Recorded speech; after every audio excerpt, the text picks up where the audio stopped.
ఒక్కసారి కొమ్మూరి గోల్డ్ కి కాల్ చేయండి. తాకట్లో ఉన్న మీ బంగారాన్ని విడిపించి మార్కెట్ ప్రైస్ కి వాళ్ళు కొనుక్కుని మిగతా డబ్బులు మీకు ఇచ్చేస్తారు. హలో అండి, అందరికీ నమస్కారం. రాజకీయ నాయకుడు అన్న తర్వాత ఏ సమస్యని రాజకీయం చేయొచ్చో, ఏ సమస్యని రాజకీయం చేయకూడదో కనీసం తెలిసి ఉండాలి. ఇవాళ వైసీపీ అధినేత జగన్మోహన్ రెడ్డి ఆంధ్రప్రదేశ్లో ఉన్న పెట్రోల్ డీజిల్ కొరత మీద ఆందోళన కార్యక్రమాలు నిర్వహిస్తున్నాడు. నిజానికి ఈ సమస్యని ప్రభుత్వంతో లింక్ పెట్టొచ్చా, రాజకీయం చేయొచ్చా? నిజానికి ఈరోజు సాక్షి పేపర్లో రాసిన వార్త ఏంటంటే, ఆంధ్రప్రదేశ్లో పెట్రోల్ డీజిల్ కొరత రావడానికి కారణం చంద్రబాబు నాయుడు ప్రభుత్వం. వాళ్ళు బ్లాక్ మార్కెటింగ్ చేస్తున్నారు, ఎక్కువ ధరకు అమ్ముతున్నారు, ఇక్కడ పెట్రోల్ బంకుల్లో మాత్రం పెట్రోల్ లేదు అని రాశారు. కానీ నిజానికి అది ఆంధ్రప్రదేశ్కి పరిమితమైన సమస్య మాత్రమే కాదు, సమస్య తెలంగాణలో కూడా ఉంది. మళ్ళీ తెలంగాణ సాక్షి పేపర్ ఎడిషన్లో ఏమని రాశారు?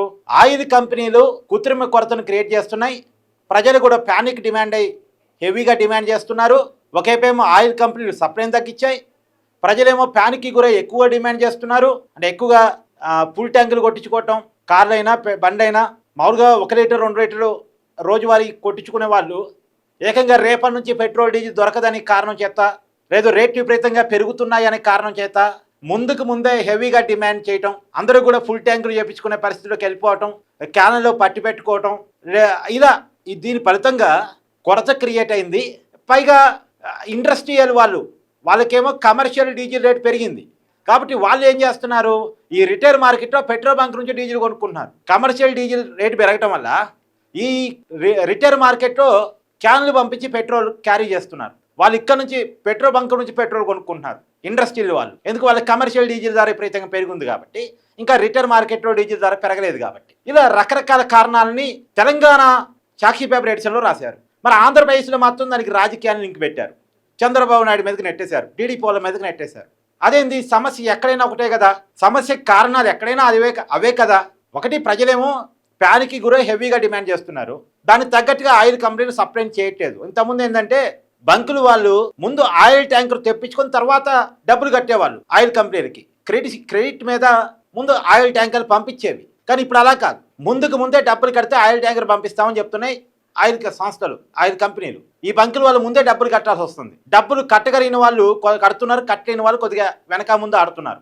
ఒకవేళ డబ్బులు కట్టినా సరే ఏదో ఒక కారణాన్ని సాగ్గా చూపిస్తూ, నువ్వు నీ దగ్గర ఉన్న పెట్రోల్ డీజిల్ ఇంతకుముందు ఇంత అమ్మేవాడు కాదు కదా, ఇప్పుడు ఎందుకు ఇంత అమ్ముతున్నావు అని, లేదో గత సంవత్సరం ఏప్రిల్లో నీ దగ్గర ఇంత అమ్ముడు పోలేదు కదా, ఈ సంవత్సరం ఏప్రిల్లో ఇంతెందుకు అమ్ముడు పోయింది, నీకు ఎంతెందుకు అవసరం, ఏదేదో కారణం చూపిస్తూ ఆయిల్ సప్లైని తగ్గించేసాయి. అంటే ఆయిల్ కంపెనీల రాజకీయం ఏంటంటే, ఈ బెంగాల్ ఎన్నికల తర్వాత ఎట్టి పరిస్థితుల్లో పెట్రోల్ డీజిల్ రేటు పెంచుకోవడానికి ప్రభుత్వం పర్మిషన్ ఇస్తుంది. పెట్రోల్ డీజిల్ రేటు పెరిగిన తర్వాత మన సప్లై పెంచుదాం, అప్పుడు దాకా సప్లై తగ్గించుకుందాం. ఎందుకంటే ఇప్పుడు సప్లై ఎక్కువ ఇస్తే ఎక్కువ నష్టాలు వస్తున్నాయి అనేది ఆయిల్ కంపెనీల బాధ.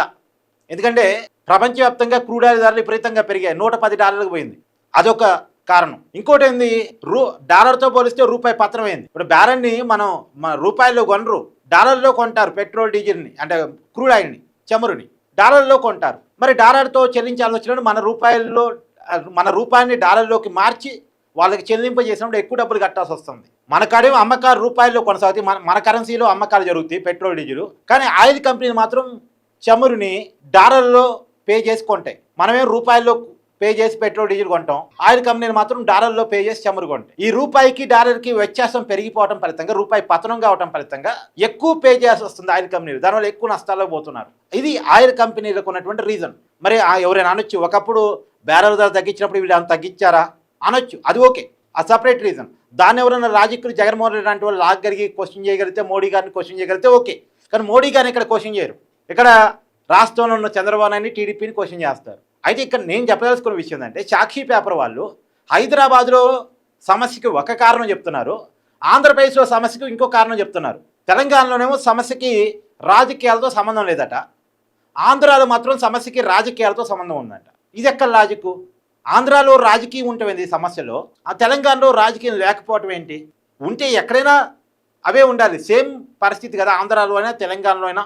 ఇలా హైదరాబాద్లో చూస్తున్న పరిస్థితి ఆంధ్రాలో చూస్తున్నాం, ఆంధ్రాలో చూస్తున్న పరిస్థితి హైదరాబాద్లో చూస్తున్నాం. ఇది కదా సమస్యకు కారణం. అంటే ప్రజలు ఇవన్నీ గమనించరు అనుకుంటున్నారు ఏమో, నాకు తెలియదు. ఇప్పుడు ఆందోళన చేయడానికి అనేక ప్రజా సమస్యలు ఉన్నాయిగా, లేవా? ప్రభుత్వ పరిపాలన అన్ని విషయాల్లో బాగుందా? ఏ ప్రజా సమస్యలు లేవా చేయడానికి, ఉద్యమాలు చేయడానికి? ఇప్పుడు ప్రభుత్వం కొత్త పెన్షన్లు ఇస్తుంది, మొన్నదాకా ఇవ్వలేదు, దాని మీద ఎప్పుడైనా వైసీపీ ప్రజా పోరాటం చేసిందా? ఇప్పుడు ఇలా ఆరోగ్యశ్రీ బకాయిలు ఇస్తున్నారు. ఆరోగ్యశ్రీ బకాయిల మీద మొన్నటిదాకా ఏమైనా ఆందోళన చేసిందా వైసీపీ? చేయాల్సిన ప్రజా సమస్యల మీద చేసింది లేదు. చేయకూడని విషయాల మీద రాజకీయం చేస్తుంది. ఇదే వైసీపీ తన గవి తన దవ్వుకోవటం అంటే ఇదే.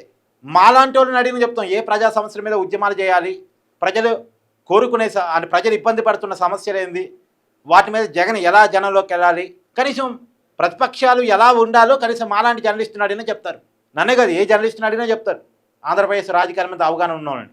కానీ మినిమం కామన్ సెన్స్ లేకుండా దేశవ్యాప్తంగా ఉన్న సమస్యని, పక్క రాష్ట్రం తెలంగాణలో కూడా ఉన్న సమస్యని కేవలం ఆంధ్రప్రదేశ్లో మాత్రమే ఉన్నట్టు దానికి రాజకీయ కారణాలు లింక్ పెడుతూ ఆందోళన చేస్తే ప్రజలు నవ్వుకుంటారు.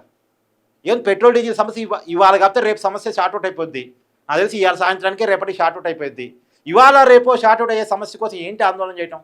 ఆల్రెడీ ప్రభుత్వం స్పందించక ముందు ఆందోళన చేసినా బాగుండు. చంద్రబాబు నాయుడు స్పందించారు, రివ్యూ చేస్తున్నారు, ప్రతి 3 గంటలకు ఒకసారి రిపోర్ట్ అడుగుతున్నారు మంత్రులతోటి. ఆయిల్ ట్యాంకులు వస్తూనే ఉన్నాయి. నిన్న తిరుపతిలో ప్రాబ్లం ఉందంటే తిరుపతిలో ప్రాబ్లం షార్ట్అవుట్ చేశారు. నిన్న ఉచితంగా కూడా 1 లీటర్ పెట్రోల్ పంపిణీ చేశారు జనాలకి. సమస్య షార్ట్అవుట్ అవుతున్న క్రమంలో వైసీపీ ఆందోళన చేసి ఏం లాభం? సో వైసీపీ రాజకీయ గేమ్ మీద మీ అభిప్రాయాన్ని కామెంట్ చేయండి. Thank you.